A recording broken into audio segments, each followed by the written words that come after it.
करते. आज दिनांक 19 जानेवारी 2022 रोजी Deshbhakt Ratnappa Kumbhar college of commerce Kolhapur Marathi विभागांतर्गत व्याख्यान आयोजित करण्यात आले आहे. उपस्थित मान्यवर प्राध्यापक, महाविद्यालयाचे प्राचार्य या सर्वांचे मी स्वागत करते. 12 जानेवारी 1863 मध्ये बंगाल प्रांतात विश्वनाथ दत्तांच्या घरी एक सर्वसामान्य मूल जन्माला आले. मात्र अवघ्या 39 वर्षाच्या आयुष्यात या मुलाने असामान्य कार्य करून दाखवित भारतीय संस्कृतीची, संन्यस्त धर्माची भगवी ध्वजा जगभरात विजयश्री प्रमाणे मिरवली. आधुनिक भारताच्या शिल्पकारांमध्ये स्वामी विवेकानंदांचे नाव अग्रक्रमाने घ्यायला लागेल. स्वतंत्र भारताचे पहिले पंतप्रधान पंडित नेहरू म्हणतात, He was a fine figure of a man, imposing, full of poise and dignity, sure of himself and his mission, and at the same time full of a dynamic and fiery energy and a passion to push India forward. He came as a tonic to the depressed and demoralized Hindu mind and gave it self-reliance and some roots in the past. Bharat विश्वगुरु बनण्याचे स्वप्न पाहणारा आणि त्यासाठी काम करणारा नरेंद्र हे विवेकानंद कसे बनले, तसेच 21वे शतक आणि स्वामी विवेकानंद यांच्याबद्दल आज आपण व्याख्यानात जाणून घेणार आहोत. आजच्या कार्यक्रमाच्या आयोजिका प्राध्यापिका SP पवार यांना मी प्रास्ताविक मांडण्याची विनंती करते. धन्यवाद Indrayani. Deshbhakt Ratnappa Kumbhar college of commerce Kolhapur Marathi विभागाच्या वतीनं 21वे शतक आणि युगनायक स्वामी विवेकानंद या विषयावरती व्याख्यान आयोजित केले आहे. या कार्यक्रमासाठी अध्यक्ष म्हणून लाभलेले आपल्या महाविद्यालयाचे प्राचार्य डॉक्टर VA पाटील सर आणि या कार्यक्रमाचे प्रमुख वक्ते श्रेयस फापाळे यांचे मराठी विभागाच्या वतीनं मी प्राध्यापक SP पवार आपले स्वागत करते. योद्धा, संन्यासी अशी ओळख असलेल्या आणि सबंध युवा वर्गाचे प्रेरणास्थान असलेले नरेंद्रनाथ म्हणजेच स्वामी विवेकानंद यांनी आपल्या उन्यापुऱ्या 39 वर्षामध्ये संपूर्ण मानवजातीला असे विचार दिले जे पुढची 2000 वर्ष पथदर्शी ठरणारे आहेत. आजच्या युवा पिढीवर त्यांच्या ज्वलंत विचारांचा पगडा दिसून येतो. तरुणांनाच काय तर समाजातील प्रत्येक घटकाला विचार करायला लावतील अशा प्रेरक विचारांची पेरणी करणारे स्वामी विवेकानंदांच्या मौलिक विचारांची थोडक्यात उजळणी आज आपण या व्याख्यानाच्या माध्यमातून करणार आहोत. एवढे बोलून मी माझे प्रास्ताविक इथे थांबवते. धन्यवाद इंद्रायणी. आपल्या कार्यक्रमाला अध्यक्ष म्हणून लाभलेले बहुआयामी व्यक्तिमत्व तसेच आपल्या महाविद्यालयाचे प्राचार्य डॉक्टर VA पाटील सर आज आवर्जून उपस्थित आहेत. त्यांचे मी मनापासून स्वागत करते. अशा उपक्रमांना महाविद्यालयाच्या प्राचार्यांचा आणि सर्व अध्यापकांचा नेहमीच पाठिंबा असतो, याचा आम्हाला आनंद आहे. आजच्या कार्यक्रमात प्राचार्यांनी आपले मनोगत व्यक्त करावे अशी मी त्यांना विनंती करते. ठीक आहे. आवाज येतोय ना माझा? येस सर, येतोय.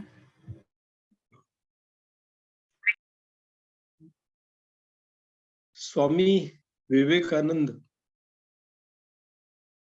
खऱ्या अर्थानं त्यांची जयंती राष्ट्रीय युवा दिन म्हणून साजरी केली जाते. आमच्या महाविद्यालयातील मराठी विभागानं हा जो कार्यक्रम आज आयोजित केलेला आहे त्याबद्दल मी प्रथमतः मराठी विभागाच्या प्रमुख पवार मॅडम यांचं मी अभिनंदन करतोय. श्रेयस फापाळे साहेब हे या कार्यक्रमासाठी उपस्थित राहिलेले आहेत ऑनलाईन, त्याबद्दल मी महाविद्यालयाच्या वतीनं त्यांचंही स्वागत आणि अभिनंदनही करतो. खऱ्या अर्थानं आजच्या युवा पिढी पुढं एक आदर्श असणं महत्वाचं आहे आणि स्वामी विवेकानंद यांच्यापेक्षा दुसरा आदर्श या विद्यार्थ्यांच्या पुढे कोणता असू शकतो, हे एक तसं वेगळ्या पद्धतीचंच कोडं असं मला वाटतं. कारण स्वामी विवेकानंद हे भारतीय संन्यासी होते, अनेक तत्वज्ञ होते.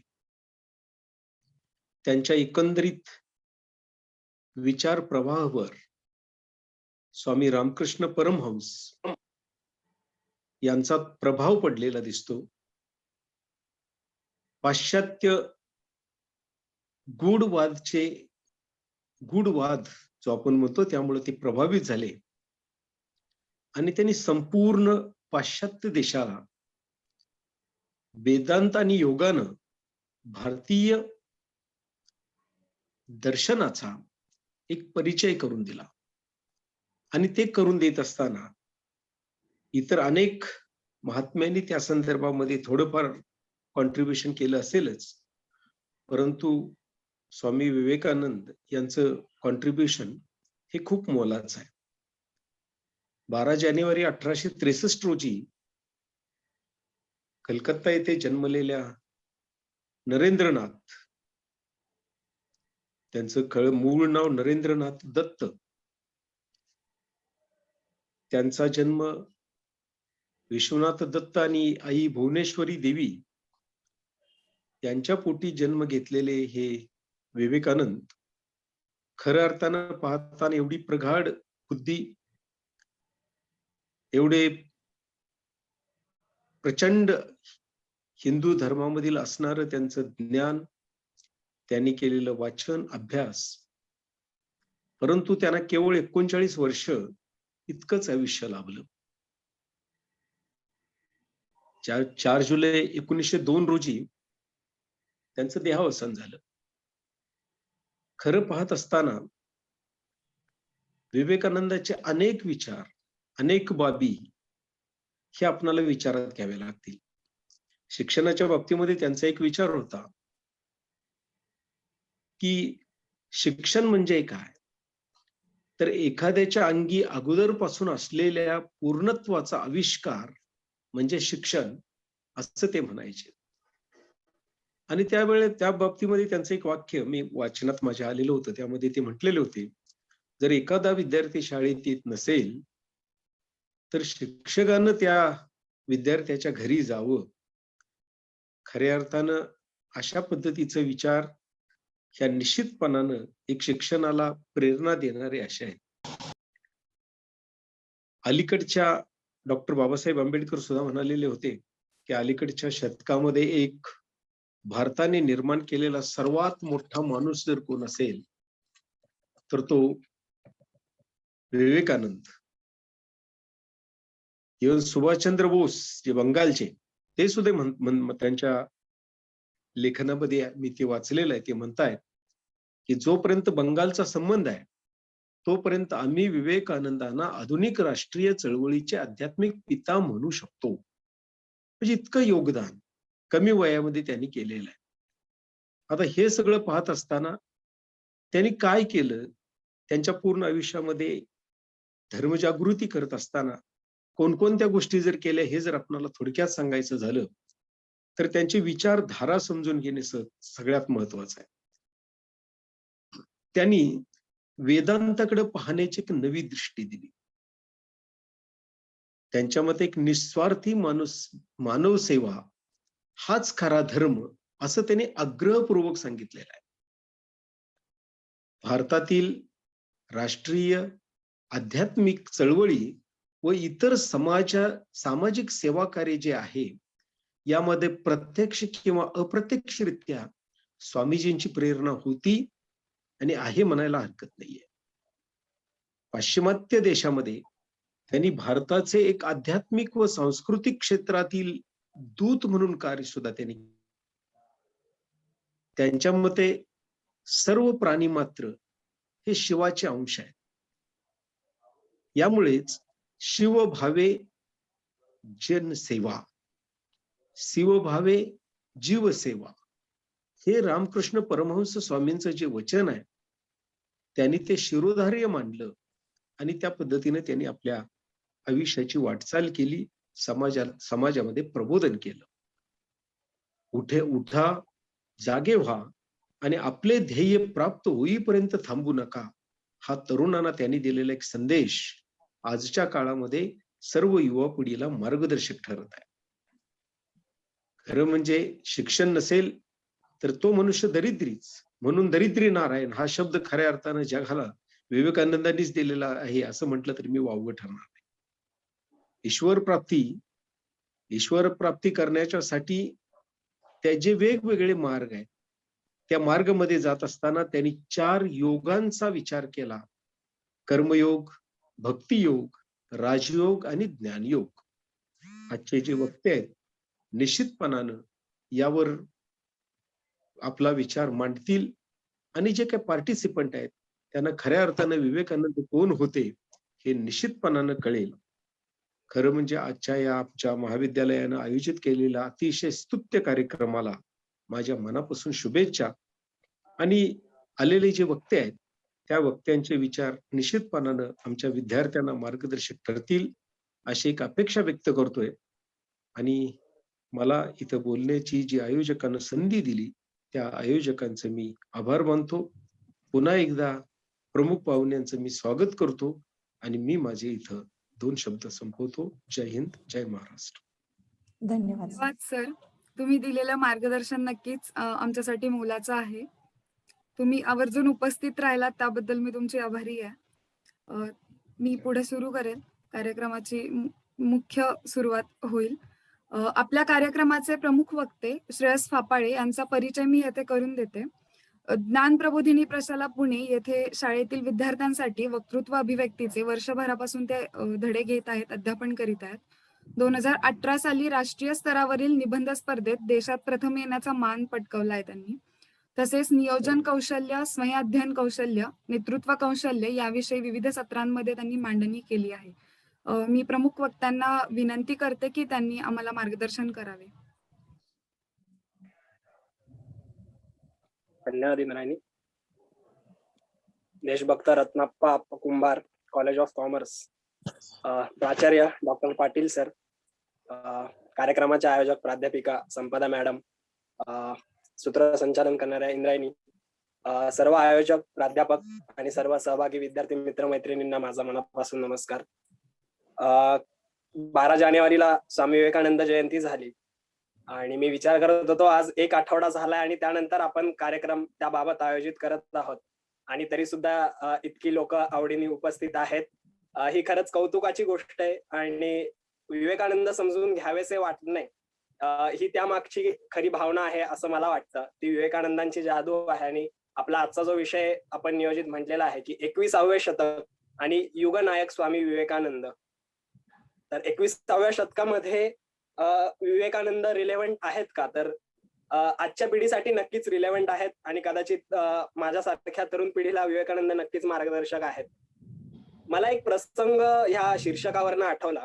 विवेकानंदांच्या चरित्रात एकदा त्यांचे मित्र, त्यांचे गुरुबंधू प्रेमानंद महाराज जे होते ते कलकत्त्यात चालत असताना विवेकानंदांना विचारतात की का हो, तुम्हाला तुमचं खरं स्वरूप समजलंय का? तुम्हाला कळलंय का तुम्ही कोण आहात? असा प्रश्न प्रेमानंद महाराज विवेकानंदांना विचारतात. आणि त्या प्रसंगाच्या मागची गोष्ट अशी आहे की रामकृष्णांनी विवेकानंदांना सांगितलेलं होतं आणि त्यांच्या गुरुबंधूंना सांगितलेलं होतं की हा जो नरेंद्र आहे, हे जे स्वामी विवेकानंद आहेत, यांना ज्यावेळी स्वतःचं खरं स्वरूप कळेल त्यावेळी ते ह्या जगात एक क्षणभरही न थांबता त्यांच्या समाधीच्या मार्गाद्वारे या जगातनं प्रयाण करतील. आपण ऐकलं की उन्हपुरं 39 वर्षाचं आयुष्य आहे आणि त्या अशा प्रसंगात जेव्हा प्रेमानंद महाराज विचारतात की का हो नरेंद्र, स्वामी विवेकानंद, तुम्हाला तुमचं खरं स्वरूप कळालंय का? तुम्ही कोण आहात कळालंय का? त्यावेळी विवेकानंद हसतात आणि त्यांना म्हणतात, बरं का प्रेमानंद महाराज, चिंता करू नका. मी या जगातनं जरी गेलो तरी या जगाला 2000 वर्ष पुरेल इतपत कार्य मी करून ठेवलेलं आहे. हे स्वतः विवेकानंदांचं वाक्य आहे की मी 2000 वर्ष पुरेल इतकं काम करून ठेवलेलं आहे. त्यामुळे कदाचित 21वं शतक नाही तर पुढचे 20 शतक विवेकानंद उपयोगी आहेत असं स्वतः विवेकानंद म्हणतात. आणि अर्थात त्यामुळे त्याही पेक्षा जास्त शतक विवेकानंदांचा विचार हा या आपला सर्वांना प्रेरणा देणारा असेल. मुळात विवेकानंदांचे असे सर्व प्रसंग आणि असे अध्यात्म असं सगळं ऐकल्यावर असं एखादा माणूस किंवा माझ्या वयाचा, तुमच्या वयाचा एखादा माणूस विवेकानंदांकडे का आकर्षिला जाईल असा प्रश्नच मला मुळात पडायचा. म्हणजे मी शाळेत असताना कधी विवेकानंद फारसे वाचलेले नव्हते. जसं जुजवी माहिती होती, विवेकानंद म्हटलं की अमेरिकेत जाऊन अमेरिकेतील माझ्या बंधू आणि भगिनींनो अशी विवेकानंदांनी सुरुवात केली, 2 मिनिटं टाळ्या पडल्या. या वाक्याच्या पुढचं वाक्य कदाचित माहित नसतं आणि त्या पलीकडचे विवेकानंद कधी मला माहिती नव्हते. विवेकानंदांकडे मी कसा आकर्षित झालो किंवा विवेकानंद समजून घेतले पाहिजेत असं केव्हा जाणवलं, तर तो एक फार भारी प्रसंग आहे. मी शाळेत असताना आम्ही एक नाटक पाहायला गेलो होतो, सर्व वर्गातले वर्गमित्र आणि आम्ही इथे पुण्यामध्येच भरतनाट्य मंदिरमध्ये एक नाटक पाहायला गेलो. आणि ज्ञान प्रबोधिनी नावाची जी संस्था आहे, विवेकानंदांच्या विचारावर शिक्षण क्षेत्रात काम करते, तर त्या संस्थेच्या निगडीच्या केंद्राने परिव्राजक नरेंद्र, परिव्राजक विवेकानंद असं एक नाटक बसवलं होतं. आणि त्या नाटकामध्ये एक प्रसंग होता की रामकृष्ण असे त्यांच्या मेजावर बसलेले आहेत आणि समोर त्यांच्या चरणापाशी विवेकानंद बसलेले आहेत. नाटकाच्या मध्यंतराचा प्रसंग आहे आणि विवेकानंद रामकृष्णांना म्हणतात की तुम्हाला सर्व सिद्धी प्राप्त आहे, तुम्ही अध्यात्मातले मोठे म्हणजे मोठे व्यक्तिमत्व आहात, सर्व लोक तुम्हाला मानतात, पण मी काही तुम्हाला मानत नाही. तुम्ही जर खरंच तुम्हाला त्या सिद्धी प्राप्त असतील आणि तुम्हाला हे सर्व जमत असेल, तर तुम्ही मला त्याचा अनुभव दिला पाहिजे. सो विवेकानंद हे तर्कबुद्धीने विचार करणारे होते. त्यांना कुठलीही गोष्ट प्रत्यक्ष प्रश्न विचारून तावून सुलाखून घेतल्याशिवाय, अनुभव घेतल्याशिवाय त्याच्यावर ते विश्वास ठेवत नसत. त्याप्रमाणे विवेकानंद त्यांना म्हणतात की तुम्हाला जर खरंच सिद्धी प्राप्त आहे, तर मला त्याचा अनुभव पाहिजे. ही जी समाधी असं तुम्ही म्हणताय, तर ते खरंच काय असतं हे मला पाहिजे, असा तो प्रसंग होता. आणि त्याच्यामध्ये रामकृष्ण भावसमाधीमध्ये जातात, त्यांचा एक हात वर येतो, त्यांचा पाय ते नरेंद्रच्या छातीपाशी ठेवतात आणि नरेंद्रच्या भोवतीचं सगळं विश्व फिरायला लागतंय आणि विवेक त्याला कळत नाहीये नरेंद्राला की हे काय करतोय हा माणूस, आणि मला माझ्या घरी आई वडील आहेत आणि हे मला मृत्यूच्या दिशेने घेऊन जात आहेत काय, ही भीती त्यांच्या मनात त्यावेळी उत्पन्न होते. आणि ते असं म्हणतात, बास करा, हे थांबवा, हे काय चालू आहे, मला हे सहन होत नाहीये. त्यावेळी रामकृष्ण त्यांना म्हणतात की योग्य वेळ आली की तुला ही सर्व समजेल. आणि ह्या प्रसंगाला तो पडदा पडतो, मध्यंतर होतं, पण हा प्रसंग माझ्या डोक्यात खिळून राहिला की एक माणूस असा काहीतरी पाय ठेवतो आणि जगाचं तत्वज्ञान सांगू पाहतो आणि त्याला म्हणतो की तुला योग्य वेळ आल्यावर सर्व कळेल आणि एक दिवशी तू जगाला हा सर्व जगाला हा तू संदेश देशील. त्यामुळे हा कुठेतरी प्रसंग डोक्यात राहिला. आणि मग आता विवेकानंद समजून घेतले पाहिजेत. यातलं कदाचित अध्यात्म समाधी हे विषय ह्या वयात खरंच कोणी बघतं का, ब्रह्मचर्य खरंच ह्या वयात पाळणं शक्य असतं का वगैरे, असे सगळे प्रश्न इंस्टाग्राम फेसबुकच्या जमान्यात मलाही पडायला लागले. पण मग विवेकानंद वाचून तर पाहूयात असं ठरलं आणि मी विवेकानंदांकडे वळालो. आत्ताच प्राचार्य सरांनी खूप उत्तम प्रकारे सर्व विवेकानंदांच्या चरित्राचं सिंहावलोकन केलं, त्यांचे महत्वाचे विचार मांडले. त्यामध्ये मला काही प्रसंग अजून सांगावेसे वाटतील ते म्हणजे लहानपणी विवेकानंद, म्हणजे लहानपणी त्यांचा जन्म झाला त्यावेळी वीरेश्वराच्या आशीर्वादाने झाला म्हणून त्यांचं नाव वीरेश्वर ठेवलं. मग त्याला सगळे वीरे आणि मग बिले असं सगळे बिले नावाने हाक मारायचे. हा बिले कसा होता तर तुमच्या आमच्यासारखा एकदम खोडकर खेळकर असा होता. लहानपणी खूप खेळ खेळायला आवडायचे, मल्लखांब, दांडपट्टा, कुस्ती, क्रिकेट असे सर्व खेळ खेळायचे. म्हणजे बंगालमध्ये सगळ्यात पहिल्यांदा कोण क्रिकेट शिकलं असेल तर इंग्रजांशी जाऊन इंग्रजांशी बोलून तुम्ही हे काय खेळताय, मला हे शिकायचंय असं म्हणून विवेकानंद एका क्लबमध्ये जाऊन एक क्रिकेटची मॅच देखील खेळलेले आहेत आणि ते स्वतः ऑलराऊंडर प्लेअर होते असं त्यांच्या गुरुबंधूंनी लिहून ठेवलेलं आहे. विवेकानंद उत्तम प्रकारे फुटबॉल खेळायचे आणि आपल्या सर्व मित्रांनाही सांगायचे. पुरेसा व्यायाम होता, चांगला आहार होता आणि शक्य त्या प्रकारे वेळ घालवण्याचे जे प्रकार आपण करायचो तसे तेही लहानपणी करायचे. विवेकानंदांनी आपल्या मित्रांना सोबत घेऊन एक नाटक कंपनी चालू केली होती. विवेकानंद चांगले गायचे, त्यांनी वक्तृत्व चांगलं शिकून घेतलं, चांगला अभिनय करायला शिकून घेतलं, वाचन तर त्यांचा लहानपणापासून अफाट होतं, त्यांना वाचायची आवड होती. यासोबतच आपण मित्रांसोबत जे करतो की तसं विवेकानंदही मित्रांसोबत फिरायला जायचे. मात्र बऱ्याचदा इतस्ततः फिरत असताना ते चांगल्या चांगल्या ठिकाणी मित्रांना घेऊन जायचे आणि त्यांची माहिती देखील द्यायची. म्हणजे कोलकात्यातले म्युझियम अजूनही फेमस आहेत, ते म्युझियम पाहणे, बॉटॅनिकल गार्डन पाहणे अशा गोष्टी विवेकानंद आवर्जून करत असतात, आपल्या मित्रांना दाखवत असतात. विवेकानंद अंशातले नेतृत्व गुण तसे लहानपणापासून दिसत होते. विवेकानंद होते खोडकर. विवेकानंद त्यांच्या मित्रांमध्ये आपापसात भांडणही लावून द्यायचे आणि ती भांडणं सोडवायला मध्यस्थी देखील करायचे. आजच्या युगात जो आपण प्रॉब्लेम सॉल्व्हिंग असा शब्द वापरतो किंवा एकमेकांच्यातली भांडणं मध्यस्थी करून सोडवणे हे विवेकानंद ठरवून करायचे. त्यामुळे त्यांच्यातले असे नेतृत्व गुण, सगळ्यांना एकत्र गोळा करा, त्यांना काहीतरी चांगल्या कामाला लावा, त्यांच्यासोबत गप्पा मारा, हे ते लहानपणी असताना करत असत. साधारण विवेकानंद ज्यावेळी महाविद्यालयात आले, वय वर्ष 12, 13, 14 विवेकानंद असताना विवेकानंदांना प्रश्न पडायला लागले. विवेकानंदांना असं वाटायला लागलं की आपण हे जे काही शिकतोय त्याचा खरा अर्थ काय आहे, आपण हे सर्व का शिकायचं. बऱ्याचदा आपण आजकाल शिकत असताना असे प्रश्न आपल्याला खरंच पडतात का की आपण हे शिकतोय याचा आपल्या आयुष्यात उपयोग काय, आपण हे खरंच आपण याचा उपयोग जगासाठी कसा करणार आहोत. विवेकानंदांना असे प्रश्न पडायला लागले आणि रोज रात्री त्यांना झोपायच्या आधी असे प्रश्न डोक्यामध्ये घोंगावू लागले, त्यांना झोप येईन अशी झाली. आणि खूप बेसिक लेवलचे प्रश्न विवेकानंदांना पडायला लागले, की आपण ह्या आयुष्यात येऊन काय करायचंय, आपण का जगतोय, आपण माणूस म्हणून जन्माला का आलोय, आपल्या आयुष्याचा हेतू काय. असे प्रश्न ज्यावेळी विवेकानंदांना पडायला लागले, त्यावेळी मी विचार केला, की आपल्याला असे प्रश्न पडतात का, आणि असे प्रश्न पडायला लागल्यावर आपण काय करतो. तर कदाचित माझ्या बाबतीत फेसबुक, इंस्टाग्राम स्क्रोल करायचं आणि या प्रश्नांपासून शक्य तेवढं लांब राहायचं आणि त्याचा ताण आपल्यावर घ्यायचा नाही, अशा पळवाटा आपण शोधतो. पण विवेकानंद मात्र याच्यावर गंभीरपणे विचार करत होते. ते प्रश्न मनात घोळवत होते. त्याची उत्तरं लगेच मिळणार नाहीत हेही त्यांना ठाऊक होतं. पण आपल्याला ह्या आयुष्यात येऊन काय करायचंय आणि आपल्या आयुष्याचा हेतू काय, हे विवेकानंद लहानपणापासूनच म्हणजे ज्यावेळी ते युवक होते त्यावेळेपासून विचार करत होते. विवेकानंदांचं BA शिक्षण चालू होतं. सोबत लॉचं शिक्षण घ्यावं का असाही त्यांचा विचार होता. म्हणजे विवेकानंद एका श्रीमंत घराण्यात जन्मले होते. त्यांचे जे वडील होते विश्वनाथ दत्त, ते प्रख्यात वकील होते आणि त्यांची म्हणजे विवेकानंदांचं घर आजही कोलकात्यात गेल्यावर आपल्याला पाहायला मिळतं. मोठी वाडी आपण ज्याला म्हणतो, असा तो मोठा बंगला त्या विवेकानंदांचा होता. त्यामुळे एक पुरेशा ऐशोआरामात त्यांचं बालपण गेलेलं आहे आणि आपल्याला असंच मोठा व्यावसायिक व्हायचं स्वप्न विवेकानंदांनी नक्की पाहिलेलं आहे. आणि विवेकानंदांनी असं एका ठिकाणी म्हणून ठेवलंय, की मला खात्री आहे, मी जर का ठरवलं तर मी वडिलांपेक्षा दुप्पट तिप्पट व्यवसाय करू शकतो. वकिलीचा असो किंवा कुठलाही असो, मी यापेक्षा जास्त पैसा कमवू शकतो, मोठं घर बांधू शकतो. हे सगळं विवेकानंदांना सहज शक्य होतं, कारण त्यांचा तितका दांडगा अभ्यास होता, त्यांचा तितका चांगला संपर्क होता आणि ते तितके बुद्धिमान देखील होते. पण विवेकानंदांना 2 प्रतिमा डोळ्यासमोर यायच्या. एक म्हणजे मी मोठा असा व्यावसायिक झालोय, जो चांगल्या टापटीप सुटाबुटात राहतोय, जो भारतभरात प्रसिद्ध झालेला आहे, ज्याच्याकडे बक्कळ पैसा आहे, घर आहे, सगळे सुख सुविधा आपल्या समोर आहेत. असं एका स्वरूपात ते स्वतःला पाहायचे आणि त्यांना वाटायचं, की मी हे नक्की करू शकेल. आणि तेवढंच त्यांना दुसरं असं चित्र दिसायचं, की आपण सर्व संघ परित्याग करूयात, भगवी वस्त्र घालूयात, या आयुष्याचा हेतू काय हे शोधायला बाहेर पडूयात आणि या जगाच्या कल्याणाचं काही काम आपल्याला करता येईल का? एक वेळ जगाचं कल्याणाचंही काम राहू दे, पण माझं कल्याण करून मला मोक्ष मिळवणं, असा संन्यास घेऊन मला काही करता येईल का? असं सर्व संघ परित्यागाचं दुसरं चित्र विवेकानंदांच्या डोळ्यांसमोर उभं राहायचं आणि विवेकानंदांना हेही मी नक्की करू शकतो असं वाटायचं. या दोन्ही गोष्टींवर विवेकानंदांना आत्मविश्वास होता. लहानपणापासून विवेकानंदांना एक आवडीची गोष्ट होती, ती म्हणजे विवेकानंदांना ध्यान खूप आवडायचं.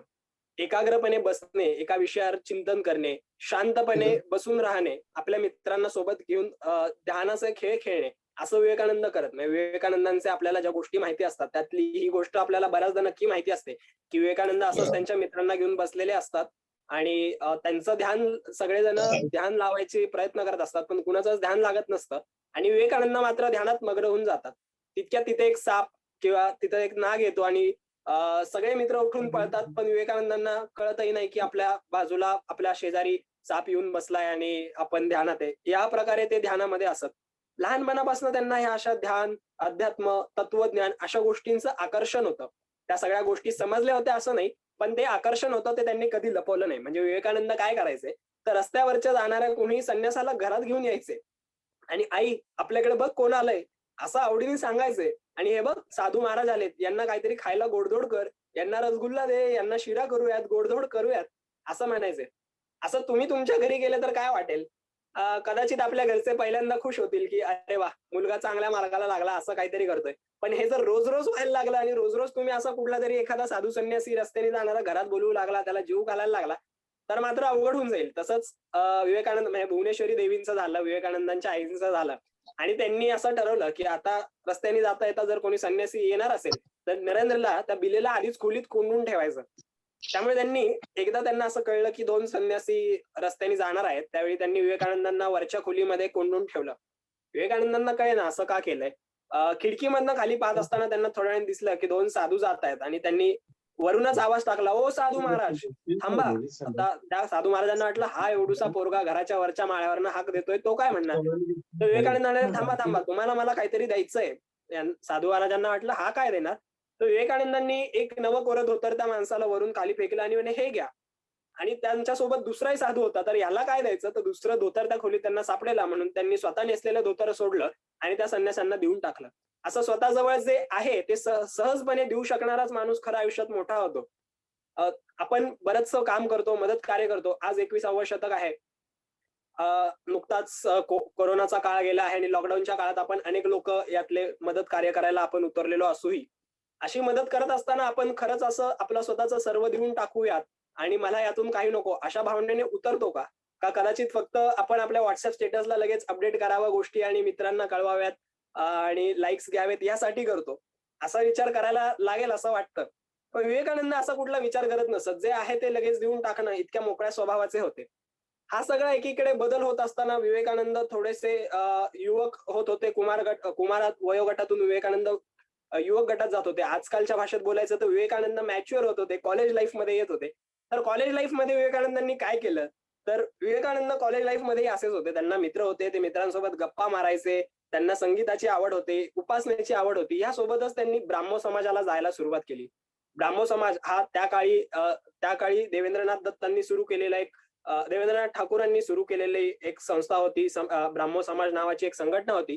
जी मूर्तीपूजेला कडाडून विरोध करायची, पण तत्वज्ञानाची चर्चा करून त्यात खरं काय आहे हे शोधायचा विज्ञानवादी प्रयत्न करायची. विवेकानंदांना वाटलं आपल्याला जे प्रश्न पडतायत त्याची उत्तरं कदाचित ब्राह्मो समाजात मिळू शकतील. म्हणून ब्राह्मो समाजाच्या साप्ताहिक बैठकांना विवेकानंदांनी जायला सुरुवात केली. या बैठकांनाही ते आपल्या मित्रांना घेऊन जात असत. असं झालं की त्यानंतर रात्री मित्रांसोबत गप्पा मारत फिर, रात्री उशिरा घरी आल्यानंतर आपल्या खोलीमध्ये जा, उरलेला अभ्यास कर. बऱ्याचदा विवेकानंद आपण जसं करतो तसंच करायचे. परीक्षेच्या आदल्या रात्री विवेकानंद पुस्तक घेऊन बसायचे आणि विवेकानंद चांगल्या मार्कांनी उत्तीर्ण देखील व्हायचे. विवेकानंदांची एकाग्रता अफाट होती. एकदा एक विषय घेतला की त्याचा अभ्यास करण्याचं कौशल्य त्यांनी ध्यान आणि एकाग्रतेच्या माध्यमातून सहज शक्य करून घेतलं होतं. त्यामुळे एकदा केलेला अभ्यास त्यांच्या कायम स्मरणात राहील हे त्यांच्या पुढच्या आयुष्यभरातल्या गोष्टींमधनं आपल्याला दिसून येतं. असे विवेकानंद अभ्यास करायचे. रात्री झोपायला जाताना ते ह्या सर्व प्रश्नांचा पुन्हा विचार करायचे. त्यांना अजूनही तो प्रश्न होताच. त्यांनी महाविद्यालयात असताना तत्वज्ञानाचे अभ्यास सुरू केले. पाश्चात्य तत्वज्ञानाचा त्यांच्यावर गाढ पगडा होता. या जगात देव आहे की नाही इथपासून त्यांनी शंका घ्यायला सुरुवात केली. आणि मग हा माणूस या जगात काय येतो, निरीश्वरवाद म्हणजे काय, शॉपेनहॉवर कोण आहे, कांट कोण आहे, अशा सगळ्या पाश्चिमात्य तत्वज्ञानांचा त्यांनी अभ्यास करायला लागले. आणि ही सर्व पुस्तकं त्यांनी झपाटल्यासारखी वाचून काढली. पण फक्त पाश्चात्य तत्वज्ञानाचा अभ्यास केला का, तर असं नाही. तर त्यांनी भारतीय तत्वज्ञानातलेही ग्रंथ वाचून काढले, विविध लोकांशी चर्चा केल्या, स्वतःचे प्रश्न स्वतः सोडवायचा प्रयत्न करू लागले. महाविद्यालयात असताना विवेकानंदांना प्रचंड प्रश्न पडायला लागले आणि त्यातला एक प्रश्न होता जो विवेकानंदांना वय वर्ष 15 पासून छळत होता. तो म्हणजे ह्या जगात कुणी देव पाहिलाय का? विवेकानंद दारोदार जायचे, भेटेल त्या माणसाला विचारायचे की कुणी देव पाहिलाय का? तुम्ही देव पाहिलाय? कसा असतो देव? तुम्हाला तरी माहितीये का? आणि जी लोक अशी भाषण द्यायचे, जे पुजारी होते, जे लोक होते, जे नेते होते, अशा सगळ्यांना विवेकानंद जाऊन भेटायचे आणि विचारायचे की तुम्ही देव पाहिलाय का? असंच ब्राह्मो समाजाच्या देवेंद्रनाथांना जाऊन विवेकानंदांनी एकदा थेट विचारलं की तुम्ही देव पाहिलाय का आणि तुम्हाला माहितीये का देव कसा असतो? त्यावेळी देवेंद्रनाथांनी थोडे वेळ शांत राहिले आणि त्यांनी फक्त इतकंच उत्तर दिलं की तुझे डोळे योग्याचे आहेत आणि तुला एक का नक्की दर्शन होईल. विवेकानंदांना वाटायचं ही लोक अशी का आपल्याला बोलतात? कोणीच असं ठामपणे सांगत नाहीये तुम्ही देव पाहिलाय कायचं उत्तर की हो मी देव पाहिलाय, आणि सगळे असं सांगतात की मी तर नाही पाहिलाय, कदाचित तुला दिसेल, तुला दिसला तर सांग, नाही मी नाही पाहिलाय पण यांनी पाहिले असण्याची शक्यता आहे. असं सगळ्या गोष्टी होत असताना देव पाहिलाय का या प्रश्नाचं उत्तर कोणाला विवेकानंदांना मिळत नव्हतं. विवेकानंद चांगले गात असत, त्यामुळे विवेकानंदांना त्यांच्या मित्रांच्या घरी कुठले कार्यक्रम असेल तर त्या ठिकाणी भजन गायला, अभंग गायला बोलवले जात असत. सुरेंद्रनाथांच्या घरी एकदा एक अभंगाचा कार्यक्रम होता आणि कोलकात्यातले सर्व साधू पुरुष तिथे येणार होते. त्या कार्यक्रमातनं खरं तर नरेंद्रच्या आयुष्याला कलाटणी मिळेल असा प्रसंग घडला. नरेंद्र तिथे भजन गात होता, मन चलो निज निकेतने. हे भजन पण फार सुरेख आहे. म्हणजे याचे शब्द नक्की त्याच्यावर लक्ष देण्यासारखे की मन चलो निज निकेतने, मना चल तुझ्या घरी, आपण स्वतःच्या घरी जाऊ, मना तुझ्या घरी जाऊयात. आणि मग रस्त्यात जाताना पूर्ण अंधार असेल, सत्याकडे जाताना अंधार असेल तर तू ज्ञानाचा दिवा लाव, असं त्या अभंगामध्ये म्हटलेलं आहे. मग त्याच्यामध्ये त्या रस्त्यावर तुला लुटण्यासाठी लोभ आणि मोह नावाचे लुटारू आहेत आणि त्यांच्याशी झगडण्यासाठी किंवा त्यांना लढा देण्यासाठी तुझ्यासोबत 2 सुरक्षा रक्षक घे, ते म्हणजे शम आणि दम. तुझ्या ज्या काही इच्छा आहेत, मी हे करून पाहिलं पाहिजे, मी ह्या ठिकाणी वेळ घालवला पाहिजे, माझी जी ज्ञानेंद्रिय आहेत, मला सतत काहीतरी चांगलं चांगलं पाहावंसं वाटतं, सिनेमे पाहावेसे वाटतात, मला सतत काहीतरी जिभेचे चोचले पुरवावेसे असे खावंसं वाटतं. ह्या सगळ्या इच्छा तू थोड्या काळ त्यांना शमव, त्यांचं दमन कर. ह्यांच्यापासून यांनी तुझं लक्ष विचलित होऊ देऊ नकोस. तुझं जे ध्येय आहे त्या ध्येयावर तुझं लक्ष राहू दे. तुला तुझ्या घरी जायचंय म्हणा, तुला सत्याच्या शोधात, तुला ज्ञानाच्या शोधात जायचंय, असं त्या मन चलो निज निकेतने या अभंगाचा भावार्थ होता. आणि त्या ठिकाणी सुरेंद्रनाथ नंतर सगळ्यांची ओळख करून देत असताना त्यांनी नरेंद्रची ओळख करून दिली की हे रामकृष्ण परमहंस दक्षिणेश्वरच्या काली मंदिरात हे पुजारी आहेत. ज्यावेळी नरेंद्र हे मन चलो निज निकेतने गात होते त्यावेळी हे संगीत ऐकून, त्यांचं गायन ऐकून रामकृष्णांना भावसमाधी लागली होती. नंतर ही भेट ज्यावेळी झाली, सुरेंद्रनाथांनी ओळख करून दिली की हा नरेंद्र हा चांगला गातो, आमच्या मुलाच्या वर्गामध्ये शिकतो. त्यावेळी रामकृष्णांनी त्याच्याकडे पाहिलं आणि इतकंच म्हटलं की तू कुठे होतास? मी तुला ओळखतो. तू होतास कुठे? आणि तू लवकर माझ्याकडे तू आला पाहिजेस, तू मला भेटला पाहिजेस. काली मातेने तुला तुला माझ्यासाठी पाठवलंय. आणि मग विवेकानंदांना वाटलं हा काय माणूस आहे, मी याच्याशी पहिल्यांदा भेटतो आणि तो मला म्हणतोय आणि आपली वर्षानुवर्षाची ओळख आहे आणि तू मला भेटायला पुन्हा आलं पाहिजेस आणि दक्षिणेश्वरला भेटूयात. विवेकानंदांना वाटलं हा एकतर ठार वेडा मनुष्य असला पाहिजे. त्यांनी त्यांच्याकडे दुर्लक्ष केलं. तसंच महाविद्यालयात एकदा शिकत असताना वर्ड्सवर्थची कविता प्राध्यापक शिकवत होते आणि ती कविता शिकवत असताना प्राध्यापकांनी असं सांगितलं की ह्या कवितेत म्हटलंय त्याप्रमाणे निसर्गाशी एकरूप होता येतं. हे जे निसर्ग नियम आहेत त्यांचं आपल्याला ज्ञान करून घेता येतं आणि आपण निसर्गाशी एकरूप होऊ शकतो. त्यावेळी अर्थातच विवेकानंदांनी प्राध्यापकांना विचारलं की असं खरंच होता येतं का हो? खरंच आपण निसर्गाशी एकरूप होऊ शकतो का? खरंच आपल्याला असं निसर्गातून संपूर्ण जगाचं ज्ञान होऊ शकेल का? त्यावेळी प्राध्यापक म्हणाले, नरेंद्र, मी ही कविता शिकवतोय पण मला खरंच याचा अनुभव नाही रे.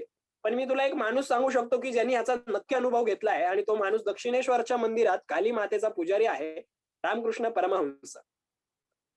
मग विवेकानंदांना असं वाटलं की आपण त्याच्याकडे गेलं पाहिजे. ज्यावेळी दक्षिणेश्वरला विवेकानंद रामकृष्णांना भेटायला गेले, त्यांच्या एकूण 3 भेटी झाल्या. त्यांचंही वर्णन वाचण्यासारखं आहे. मी बऱ्याचशा गोष्टी तपशील थोडेसे तसेच सोडत पुढे जातोय कारण माझी अशी इच्छा आहे की तुम्ही सर्वांनी विवेकानंदांचं चरित्र काढावं आणि त्यातून हे सगळे प्रसंग आवर्जून वाचावेत, या सगळ्या गोष्टी आवर्जून जाणून घ्याव्यात. त्यातून त्या अधिक जास्त आपल्या समोर उलगडत जातील. त्यामुळे काही प्रसंग मी असे पटापट पुढे नेत आहे.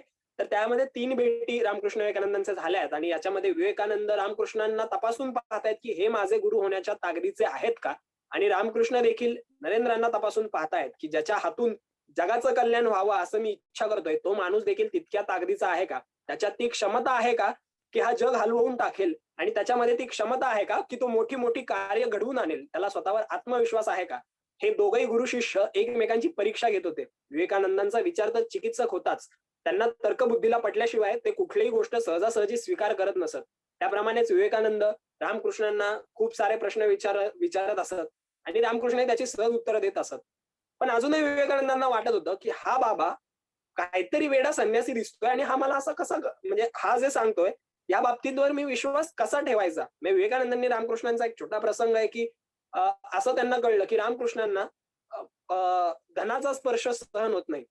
तर त्यावेळी विवेकानंदांनी काय केलं, एक सोन्याचं नाणं घेतलं आणि जिथे रामकृष्ण बसतात त्या गादी खाली लपवून ठेवलं. रामकृष्ण असेच त्यांच्या खोलीतून आले आणि जिथे भजनाचा कार्यक्रम होणार होता त्या गादीवर तिथे जाऊन बसले आणि तिथनं ते ताडकन उठले आणि मग तिथनं परत ते आपल्या खोलीमध्ये गेले. तेव्हा विवेकानंदांना कळलं की हो ठीक आहे.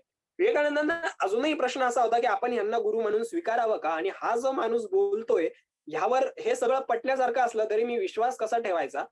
मी यांच्यावर विश्वास ठेवला नाही तरी एक वेळ चालेल, पण हा जे माणूस बोलतोय ते काही इतकंही खोटं नाहीये, ते काही चुकीचं नाहीये, यांनी दुसऱ्यांना कोणाला त्रास होणार नाहीये. हा माणूस जगाच्या कल्याणाचं बोलतोय, इतरांना त्रास होईल असं बोलत नाहीये, त्यामुळे यांच्यावर विश्वास ठेवून पाहायला हरकत नाही, असं म्हणून विवेकानंदांनी रामकृष्णांशी संवाद वाढवला. रामकृष्ण विवेकानंद हे दोघेही तसे परस्पर भिन्न स्वभावाचे होते असं म्हटलं तरी वावगं ठरणार नाही. रामकृष्ण पूर्णपणे ईश्वर निर्भर होते, तसे रामकृष्ण निरक्षर होते, त्यांना लिहिता वाचता येत नसत. पूर्णपणे काली मातेवर त्यांनी आपलं विश्व सोडून दिलेलं होतं. कुठलाही सर्वसामान्य प्रश्न जरी आला तरी ते डायरेक्ट काली मातेला जाऊन विचारायचे आणि काली मातेशी बोलायचे. सो रामकृष्णांना विवेकानंद रामकृष्णांकडे आकर्षित का झाले यातला सर्वात मोठा प्रसंग म्हणजे विवेकानंदांनी रामकृष्णाला त्यांचा नेहमीचा प्रश्न विचारला की तुम्ही देव पाहिलायत का, आणि रामकृष्ण सहज म्हणाले हो मी देव पाहिलाय, आणि तुला जसा पाहतोय त्यापेक्षा अधिक स्पष्टपणे मी देव पाहिलाय आणि मी रोज देवाशी बोलतो देखील आणि तुला देखील तो देव मी दाखवू शकतो. आणि मग विवेकानंदांना खात्री पटली की हा असा एक माणूस आहे जो ठामपणे उत्तर देतोय की हो मी देव पाहिलाय, आणि आता आपल्या बुद्धीला हे आव्हान आहे की हा माणूस मी देव पाहिलाय म्हणतोय म्हणजे यांनी नक्की काय पाहिलंय, आणि तो आपल्यालाही देव दाखवतोय असं म्हणतोय, तर आपल्यालाही तो देव पाहता येईल का, असं विवेकानंदांना वाटलं आणि त्यांनी रामकृष्णांचं शिष्यत्व पत्करलं.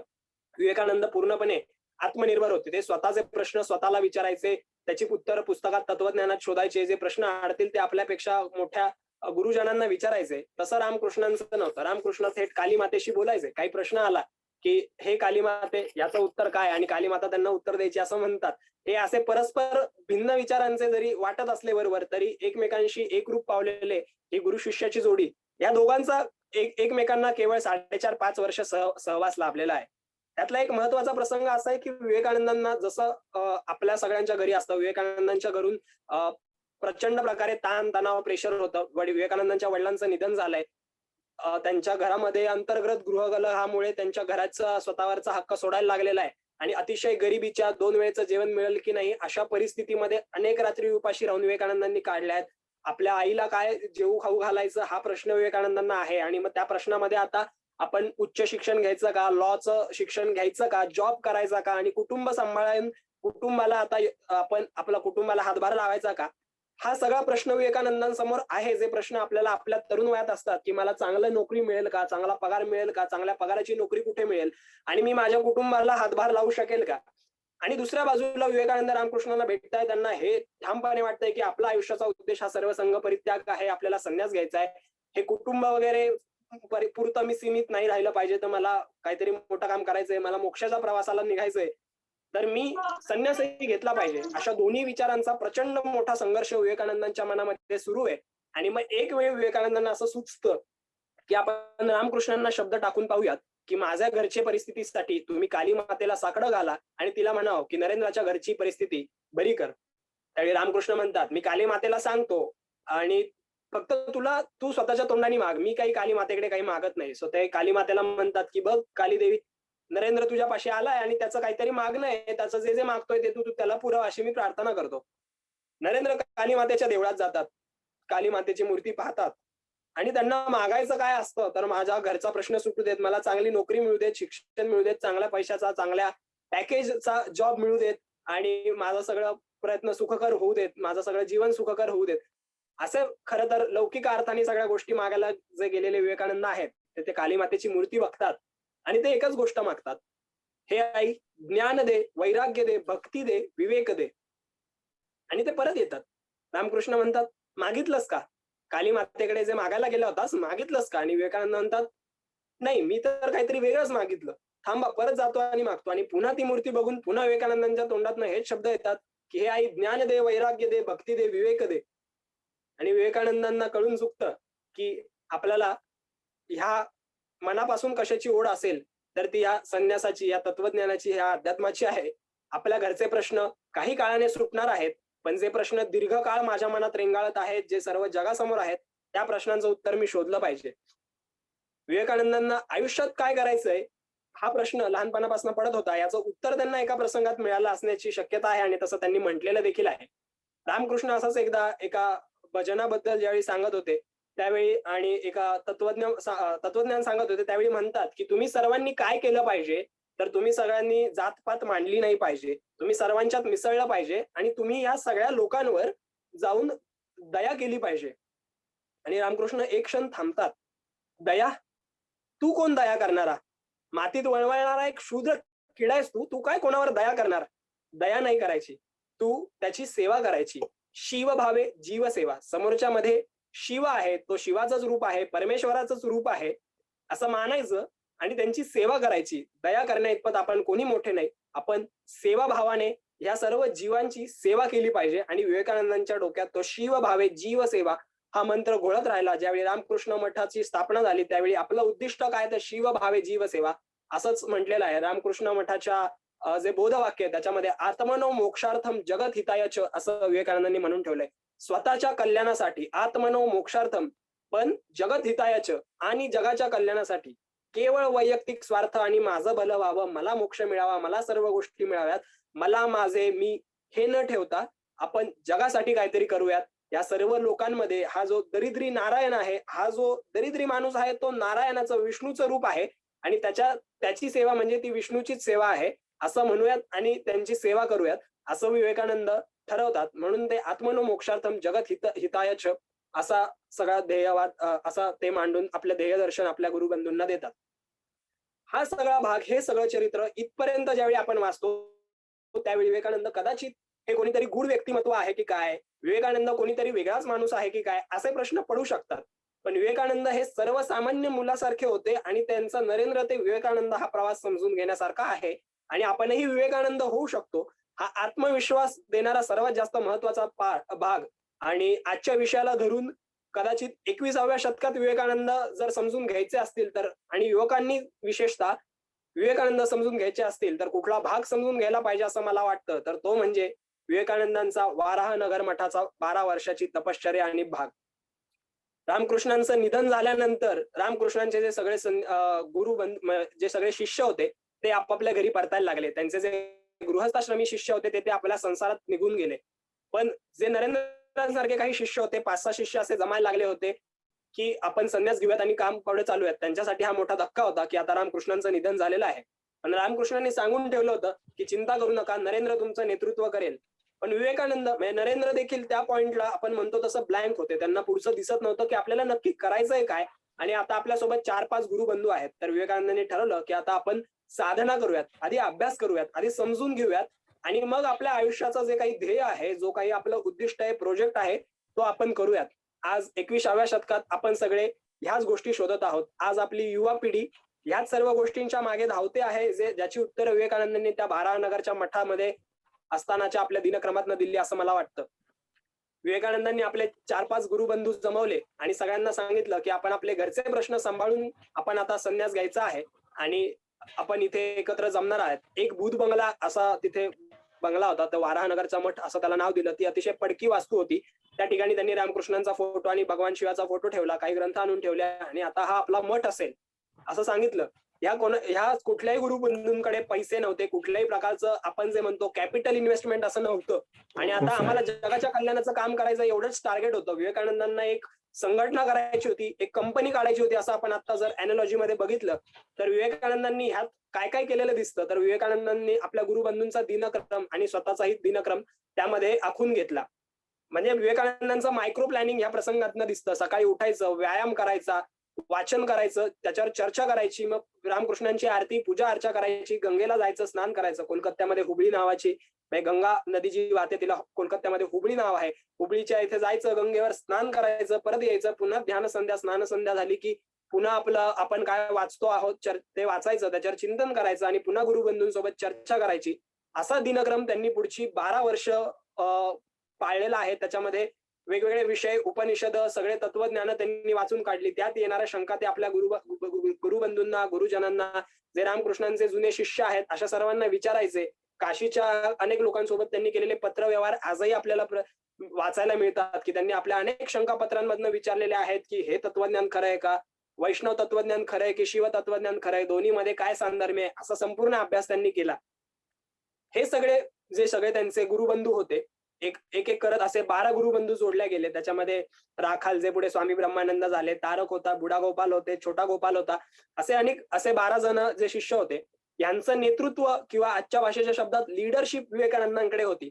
त्यांनी या सर्वांचे प्रश्न देखील सोडवले. या सगळ्यांना मार्गदर्शन किंवा या सगळ्यांचं मोटिवेशन बिल्ड होत राहील, त्यांचं मेंटॉरिंग करत राहील, त्यांचे प्रश्न सुटतील आणि त्यांना स्वतःच्या आयुष्याचं ध्येय सापडेल असं मेंटॉरिंग देखील विवेकानंदांनी केलं. असे चांगल्या प्रकारचे मेंटॉर देखील विवेकानंद होते.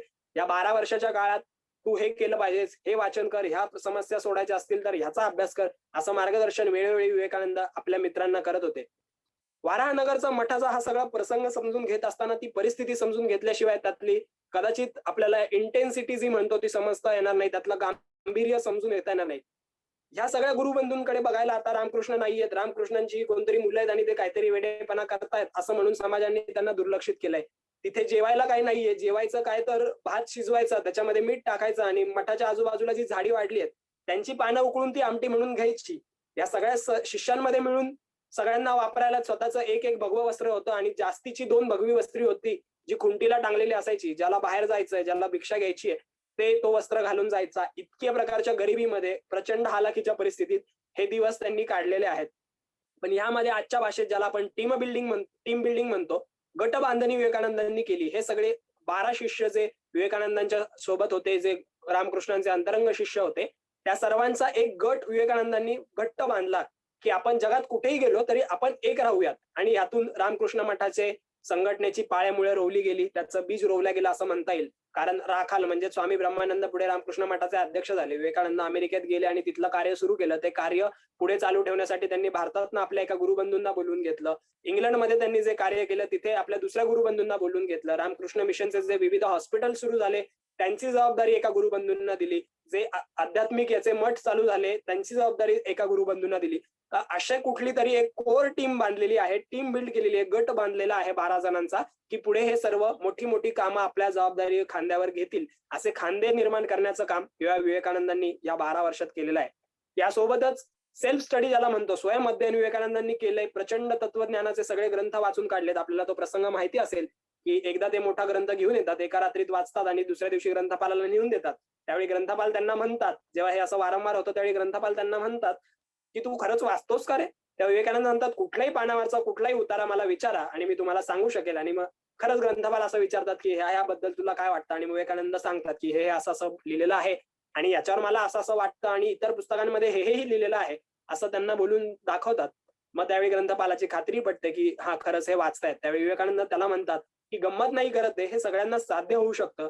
प्रत्येक जण एक एक शब्द वाचत आपला उतारा वाचत असतो. काही जण वाक्य वाचतात. मी तसे उतारे वाचतो किंवा एका नजरेमध्येही मला बऱ्याचदा ते पान लक्षात राहतं आणि त्याचा अर्थ मला समजून जातो. हे केवळ ब्रह्मचर्याच्या पालनाने किंवा एकाग्रतेने, मन ताबूत ठेवल्याने, ध्यान केल्याने असं साध्य होतं, असं ते त्या ग्रंथपालाला सांगतात.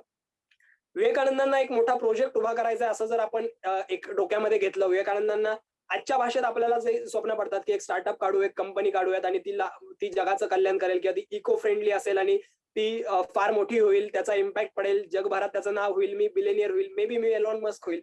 अशी स्वप्न विवेकानंदांना होती का? तर नक्की होती. आपल्याला जगाचं कल्याण करायचंय. सो त्यांची कंपनी किंवा त्यांचं हे संघटन काय होतं ते रामकृष्ण मठ होतं आणि त्याचं नियोजन, त्याचं मॅनेजमेंट हे वारानगरच्या काळामध्ये विवेकानंदांनी केलेलं दिसतंय.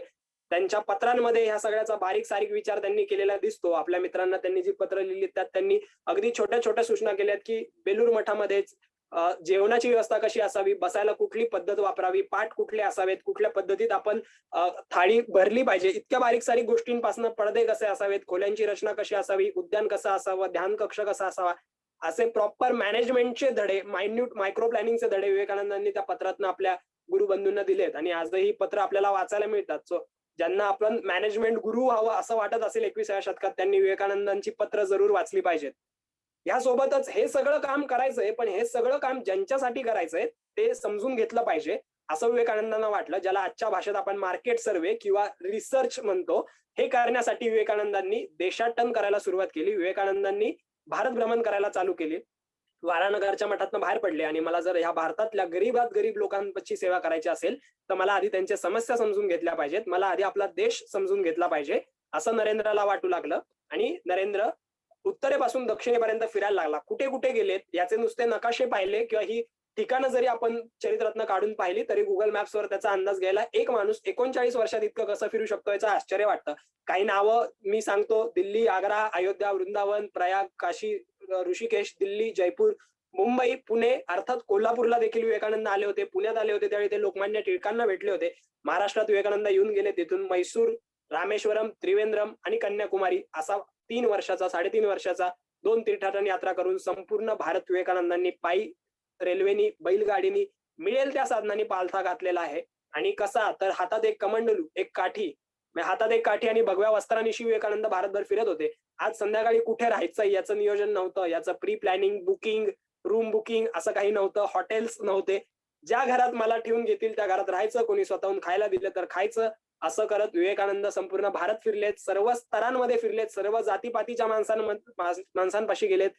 अगदी राजवाडे, खेत्रीच्या संस्थानामध्ये गेलेत, तिथपासून तर अस्पृश्य लोकांच्या वस्तीमध्ये जाऊन अस्पृश्यांसोबत जेवण करणे, त्यांच्या पाठीवरनं मायेने हात फिरवणे, असेही प्रसंग विवेकानंदांच्या चरित्रात आहेत. आणि असा सगळा भारत विवेकानंदांनी पाहिला आहे, त्यांचा डेटा गॅदर केलाय, रिसर्च गॅदर केलाय.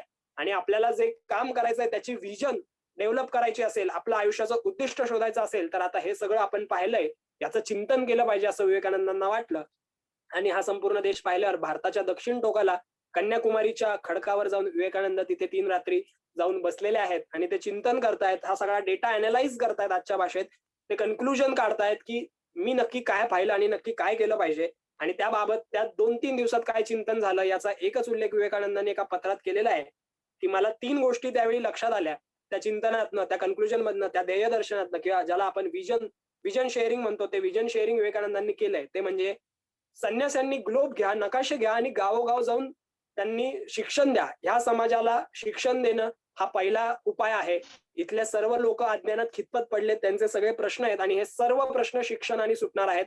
त्यामुळे संन्याशांनी काय करावं तर मोक्ष वगैरे बाजूला ठेवा, हातामध्ये एका हातात ग्लोब, दुसऱ्या हातात नकाशे घ्या आणि तुम्ही या गावोगाव फिरा आणि लोकांना विज्ञान शिकवा, लोकांना रसायनशास्त्र शिकवा, लोकांना भौतिकशास्त्र शिकवा, लोकांना अर्थशास्त्र शिकवा, असं विवेकानंद सांगतायत. विवेकानंद पुढचं म्हणतायत की भुकेल्या पोटी धर्म शिकवणं पाप आहे. हे आपले गुरुदेव म्हणायचे, म्हणजे रामकृष्ण म्हणायचे. तर आपण कुठल्याही लोकांना धर्म शिकवायला गेले नाही पाहिजे. आधी त्यांना पोट भरता येईल, त्यांना स्वतःच्या पायावर उभं राहता येईल असं शिक्षण, असा रोजगार उपलब्ध करून देऊयात आणि मग त्या लोकांना कळेल की ह्या ऐहिक जगातनं आता पुढे जाऊन आपण अध्यात्माकडे वळलं पाहिजे. त्यामुळे भुकेल्या पोटी धर्म शिकवायला जाऊ नका. आपण या लोकांना स्वतःच्या पायावर उभं करण्यासाठी काम केलं पाहिजे आणि त्यासाठी हा जो संपूर्ण भारत देश आहे त्यांनी स्वतःची ओळख विसरलेली आहे. हा जो काही हिंदू राष्ट्र आहे तो विसरलेला आहे की आपण काय आहोत. त्याची जाग त्याला आणून दिली पाहिजे, त्याला त्याची ओळख जाणीव करून दिली पाहिजे. आणि मग विवेकानंद हाक मारतात की हे हिंदू तेजा जाग रे, उठा जागे व्हा, ध्येय प्राप्तीशिवाय थांबू नका, असं विवेकानंद सांगतात. यानंतरचा कालावधीमध्ये अर्थात आपल्याला माहिती असतो किंवा हा कालावधी नक्की अभ्यासनाजोगा आहे, पण आजच्या विषयाशी धरून आणि वेळ पाहता तो थोडा पटकन पाहूयात की विवेकानंद कुठे कुठे गेले. जसं भारत फिरले तसं विवेकानंद जगभरात फिरलेत. America, Japan, Sri Lanka, England, Paris, London, Oxford अशा सगळ्या ठिकाणी विवेकानंद गेलेत. त्यांनी वेगवेगळं काम सुरू केलंय.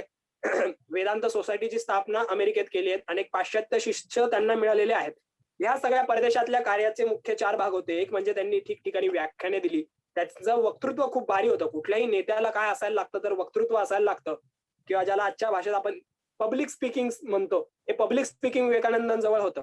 अर्थात शिकागोच्या भाषणाच्या आधी त्यांना प्रचंड भीती वाटत होती. त्यांनी भाषण तयार केलेलं नव्हतं, ते तसेच बसले होते. त्यांचा नंबर आला त्यावेळी ते बोलले की मला आता बोलायचं नाही, मी थोड्या वेळाने बोलतो. असं 3 वेळेला झालं. त्यावेळी शेवटी जे परिषदेचे अध्यक्ष डॉक्टर बेरोस होते ते म्हटले की आता तुम्हाला बोलावंच लागेल. त्यावेळी विवेकानंद उठतायत, मंचावर जातायत, सामाम पाहतू भगवती सरस्वती असं म्हणून सरस्वतीचं चिंतन करतायत आणि विवेकानंद मनात येईल तसं बोलायला लागतायत. अमेरिकेतील माझ्या बंधू आणि भगिनींना, आणि तो टाळ्या पडतायत. मला प्रश्न पडतो की ह्या टाळ्या का पडल्या आणि इतका वेळ का पडल्या? आणि ह्याचं उत्तर विवेकानंदांच्या एका गुरुबंधूंनी देऊन ठेवलंय की विवेकानंद मनापासून बोलत होते. असं नव्हतं की तिथे बाकीचे वक्ते होते जे लेडीज अँड जेंटलमन म्हणत होते आणि त्यांच्यापैकी कोणी सिस्टर्स आणि ब्रदर्स असं म्हटलं नाही. आधीच्याही वक्त्यांनी सिस्टर्स अँड ब्रदर्स म्हटलं, पण विवेकानंदांनी ज्या मनाच्या आर्ततेने सिस्टर्स अँड ब्रदर्स म्हटलं, ती भावना सगळ्यांपर्यंत एका शब्दात त्यांच्या देहबोलीतनं पोहोचत होती आणि म्हणून लोकांनी दिलेली ती उत्स्फूर्त दाद होती. अशी अनेक व्याख्यानं दिली. त्याची वृत्त आजही वाचायला मिळतात. परदेशी वृत्तपत्रांनी त्याची दखल घेतली. अनेक शिष्य त्यांना मिळाले. या सगळ्यात अमेरिकेत असताना त्यांनी पत्रव्यवहार चालू केला होता. भारतातल्या शिष्यांना पत्र पाठवत होते आणि आता आपल्याला रामकृष्ण मठ, रामकृष्ण मिशन अशा धर्तीचं काहीतरी काम करायचंय. ते काम अशाच्या स्वरूपाचं असेल. तुम्ही हॉस्पिटल्स काढा, तुम्ही शाळा काढा, असं ते आपल्या बंधूंना सांगत होते. आणि भारतातलंही काम अमेरिकेतनं, इंग्लंडमधनं कसं पुढे राहील, सुरू राहील असं बघत होते. हा जो त्यांच्या पत्रांमधनं तयार झालेला आपल्या गुरुबंधूंवरचा विश्वास होता किंवा जो मोकळा संवाद होता, ज्याला आजच्या भाषेत किंवा आजच्या ह्या सगळ्या शतकामध्ये आपण ट्रस्ट अँड कम्युनिकेशन असे शब्द वापरतो, हे विवेकानंदांनी प्रचंड प्रमाणात मोकळेपणाने बिल्ड केलेले होते. विवेकानंदांची पत्र वाचली तर त्यांनी गुरुबंधूंना त्यांच्या चुका दाखवून दिलेल्या आहेत, मोकळेपणाने सांगितलंय. आणि मी तुम्हाला फार टोचून बोललो असेल तर माफ करा. मी मोकळ्या मनाने तुमच्याशी संवाद साधतोय, पण तुम्ही अशी मोठी स्वप्न पाहिली पाहिजेत, मोठी काम केली पाहिजे आणि त्यासाठी माझी तळमळ आहे, असं विवेकानंद आवर्जून लिहून मोकळेपणाने सगळ्यांशी बोलत. त्यामुळे सगळ्यांना विवेकानंदांवरही किंवा नरेंद्रांवरही तेवढा विश्वास होता की हे जे म्हणतात ते आपण ऐकलं तर आपलं काही नुकसान होणार नाहीये. आणि नंतर विवेकानंदांचे विचार हेच रामकृष्णांचे विचार आहेत हे सर्वांना कळत गेलं. विवेकानंद हे नाव कसं मिळालं याची एक छोटी गंमत फक्त पुढे जाता जाता सांगतो. विवेकानंद ज्यावेळी भारत भ्रमण करत होते त्यावेळी ते कोणाला खरी ओळख देत नसत. ते वेगवेगळी नावं सांगत. कधी ते स्वतःला नरेंद्रम सांगत, कधी विविदिशानंद सांगत, कधी विवेकानंद सांगत, कधी रामकृष्णानंद असं नाव सांगत. सो अशी वेगवेगळी कुठली वाटेल ती नावं घेत ते फिरत होते. ज्यावेळी अमेरिकेला जायची वेळ आली आणि पासपोर्टवर सही करायची वेळ आली तर ते त्यांचे मित्र म्हणे की आता एक नाव फायनल करा आणि इथून पुढे सगळीकडे हेच नाव वापरायचं आणि हीच सही करायची.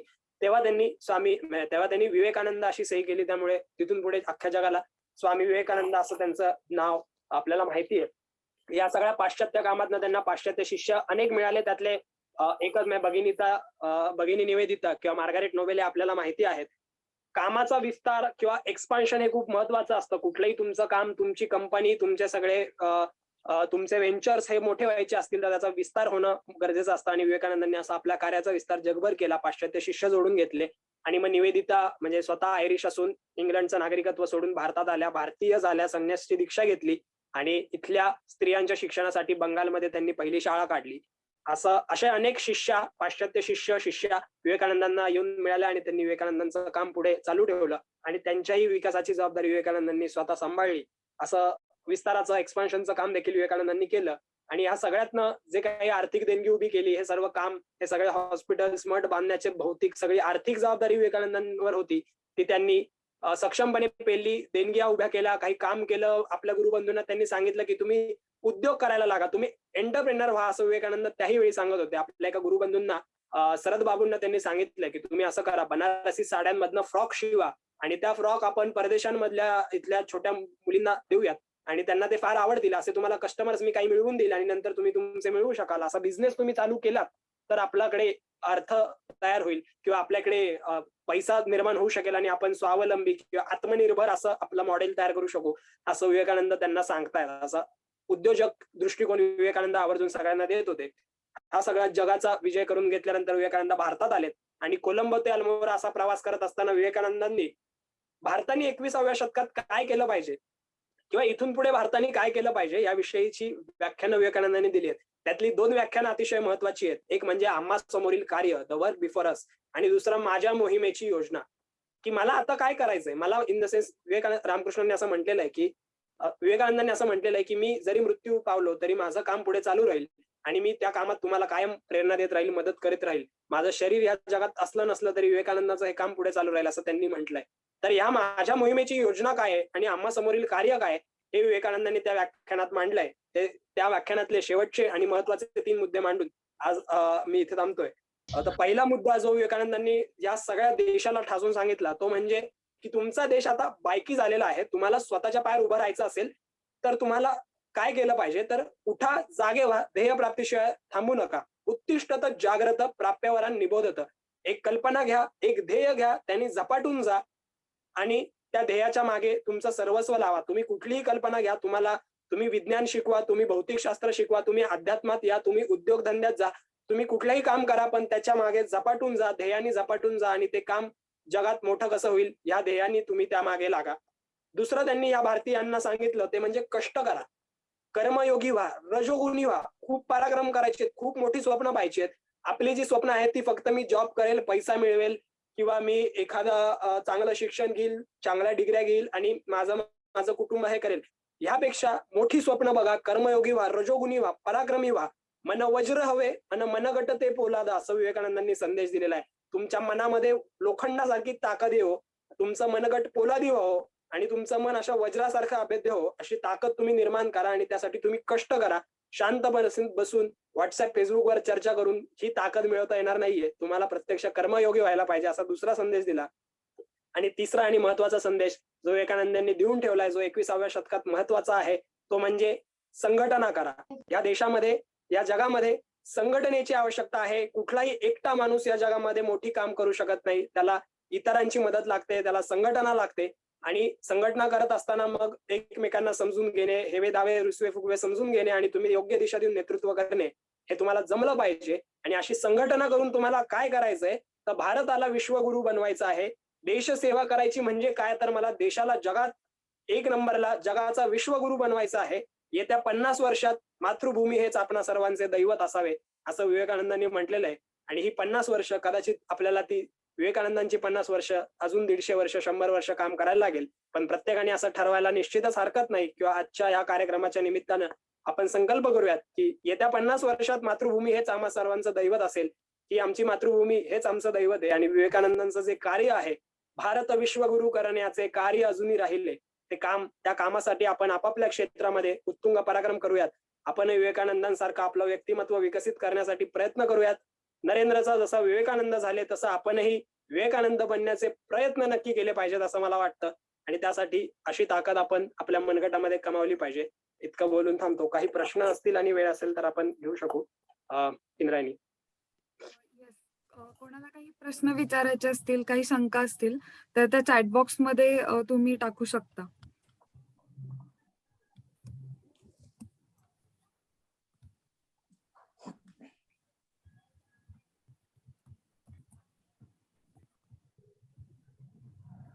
मला असं वाटतं की कोणाला काही प्रश्न नाही आहेत, सो आपण कार्यक्रमाच्या समारोपाकडे वळूयात.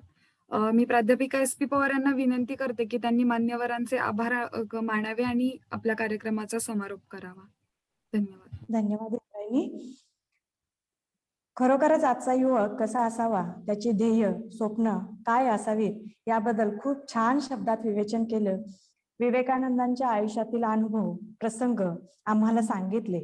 आजच्या युवा पिढीला नक्कीच प्रेरक आणि आशादायी ठरेल असं खूप मोलाचं मार्गदर्शन श्रेयस फापाळे सरांनी केले. त्याबद्दल मी त्यांची पुन्हा एकदा आभारी आहे. Deshbhakt Ratnappa Kumbhar college of commerce Kolhapur Marathi विभागाच्या वतीने या कार्यक्रमात प्रमुख वक्ते म्हणून उपस्थितीत राहिलात, आमच्या विद्यार्थ्यांना मार्गदर्शन केलेत म्हणून पुन्हा एकदा आपले या कॉलेजच्या वतीने मी आपली आभारी आहे. त्याचबरोबर आपल्या महाविद्यालयाचे प्राचार्य डॉक्टर VA पाटील सर या कार्यक्रमासाठी अगदी शेवटपर्यंत आवर्जून उपस्थित आहेत आणि त्यांची तब्येत बरी नसताना सुद्धा त्यांनी हे सगळा कार्यक्रम ऐकला, उपस्थित राहिले, त्याबद्दलही मी त्यांचे आभारी आहे. आपल्या महाविद्यालयातील विद्यार्थी, प्राध्यापक वर्ग आणि प्राध्यापक Dawang sir, Uday Patil sir, Mullani sir, Wadkar madam यांचेही मी इथे या कार्यक्रमाला उपस्थित राहिल्याबद्दल मी पुन्हा एकदा आभारी मानते आणि हा कार्यक्रम म्हणजे संपलेला आहे असं जाहीर करते. धन्यवाद सर.